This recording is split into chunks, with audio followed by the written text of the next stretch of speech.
Hello hello everyone, कैसे हो आप सब। मेरे चैनल में आप सभी का बहुत बहुत स्वागत है और हमारे तरफ से धन्वंतरि का बहुत बहुत बधाई। ठीक है, तो आज है हमारे यहाँ धन्वंतरि महाराज का पूजा।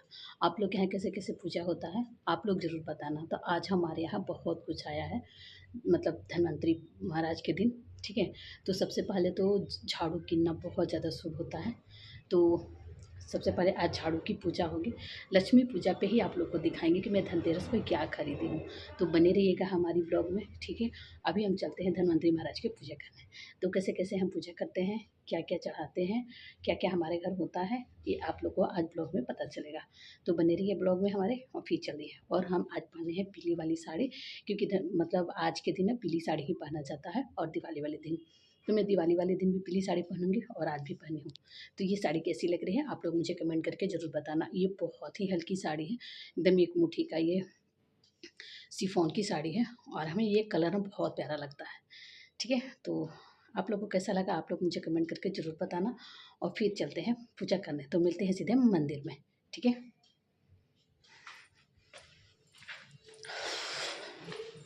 हाय।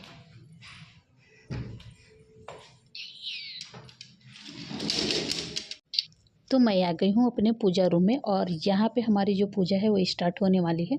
तो मैं सबसे पहले ना क्या क्या तैयारी करके रखी हूँ, ये मैं तैयारी ना पहले से ही करके रख ली थी। तो यहाँ पे मैं बहुत सारा अनाज रखी हूँ। यहाँ पे भगवान का फ़ोटो है, जो धन्वंतरि महाराज है उनका। तो हमारे पास 200 फोटोज़ था। और झाड़ू खरीदना बहुत ज़रूरी होता है आज के दिन। झाड़ू खरीदाया है, इसके बाद खरीदाया है नमक और साथ में खरीदाया है धनिया।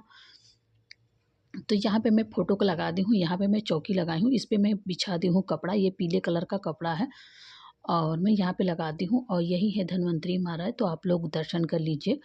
और कैसे कैसे पूजा होता है मैं आप लोग को आज पूरी विधि बताने वाली हूँ। और इसी विधि से आप लोग पूजा करना धन्वंतरि महाराज का, क्योंकि दिवाली से 2 दिन पहले जब धन्वंतरि पूजा आता है तो ज़रूर करना चाहिए। यहाँ पे देखिए मैंने चावल लिया है, ये गेहूँ है, ये चना है, ये मूंग है और ये धनिया है। धनिया ज़रूर रखना चाहिए क्योंकि आज के पूजा में धनिया ज़रूर रखना चाहिए। यहाँ पे मैंने 2 फूल झाड़ू मंगाई हुई हूँ और एक ये सीक वाली झाड़ू। ठीक है, यहाँ पे ये देखिए धनिया पाउडर मैंने मंगाई थी, क्योंकि हमारे पास मतलब ख़त्म हो चुका था तो मैं मंगा ली आज के दिन। और नमक भी था लेकिन फिर भी मैं 1 पैकेट नमक मंगाई हूँ। ठीक है, तो चलिए फिर पूजा को शुरू करते हैं। तो अब मैं यहाँ पे पूजा के स्थान पे बैठ गई हूँ और भगवान से सबसे पहले दुआ मांगी कि हे भगवान, हमसे जो कुछ भी गलती हो गया होगा जाने अनजाने में तो मुझे क्षमा करना। और यहाँ पे मैं सबसे पहले जल को फूल लगा के जल छीटूँगी, भगवान को पहले स्नान कराऊँगी। इसके बाद मैं लगाऊँगी इनको टीका। तो ये रोड़ी का टीका लगता है धन्वंतरि महाराज को, तो यहाँ पे मैं रोड़ी के टीका लगाऊँगी। इसके बाद मैं फूल को हार ले आई हूँ, मैं 2 ठो हार मंगाई थी भगवान के लिए। तो यहाँ पे मैं भगवान को हार अर्पित कर देते हैं।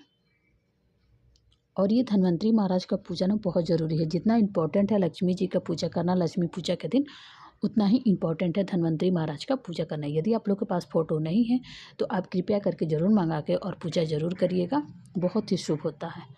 और अपनी पूजा रूम में धन्वंतरि महाराज का फ़ोटो ज़रूर रखना।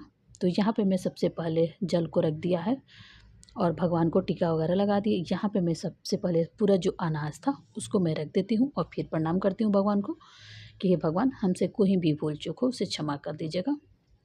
अब मैं क्या करूँगी, फल मीठा, जो भी मीठा फल आज नहीं चढ़ता है, फल चढ़ता है दिवाली वाले दिन, आज मीठा। तो ये भगवान को ना लड्डू बहुत पसंद है, तो मैं यहाँ पे लड्डू। और हाँ, ये विष्णु भगवान के अवतार हैं तो इन्हें तुलसी जी बहुत मतलब ज़रूरी होता है तुलसी जी अर्पित करना। तो यहाँ पे मैं भगवान को भोग लगाती हूँ। अब आती है दिए के बारी, तो मैं यहाँ पे 5 दिया आज जलाती हूँ। तो मैं 5 दिया यहाँ नहीं रखूँगी, मैं 2 दिया यहाँ रखूँगी, 2 दिया मंदिर में रखूँगी और 1 दिया बाहर वाले मंदिर में रखने वाली हूँ। तो सबसे पहले ये देखिए मैंने धागा को बांध रहे हैं।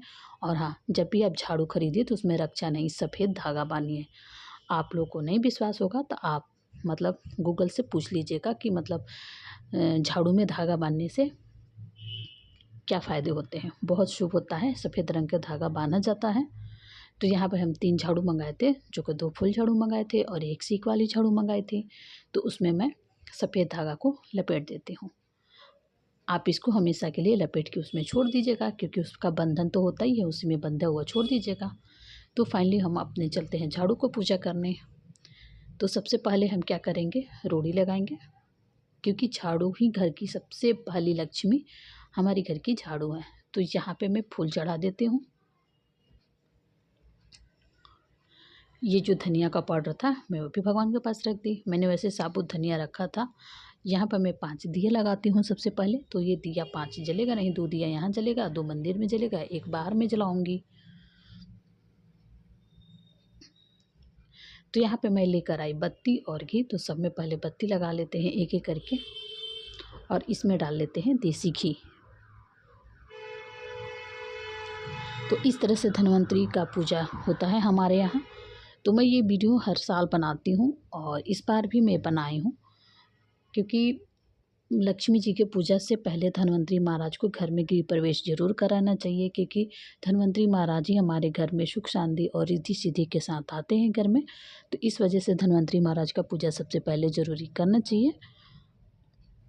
और ये पूजा हमेशा शाम में ही करें। जैसे हम जोत जलाते हैं भगवान को, शाम के दिया हर घर में चलता है, उसी तरह ये शाम में ही पूजा होता है। या आप दिन में पूजा ना करें तो ही अच्छा रहेगा। यदि आपके पास टाइम ना हो तो आप दिन में भी कर सकते हो, कोई दिक्कत नहीं। लेकिन ज़्यादातर पूजा ये शाम में होती है, क्योंकि हम ज़्यादातर जोत जलाते हैं शाम में, उसी टाइम पूजा करते हैं। तो मैं यहाँ पर 2 जोत जलाऊँगी और भगवान को पहले आरती कर लेती हूँ। तो यहाँ पे मैं निकालती हूँ अगरबत्ती। आप चाहो तो धूप बत्ती भी ले लेना। वैसे अगरबत्ती नहीं जलाना चाहिए, पर हमारे पास ख़त्म हो गया था, मैं यहाँ पे अगरबत्ती जला रही हूँ। तो यहाँ पे मैं पहले आरती कर लेती हूँ दोनों दिए से, इस तरह से। इसके बाद मैं दूसरा दिया लेती हूँ।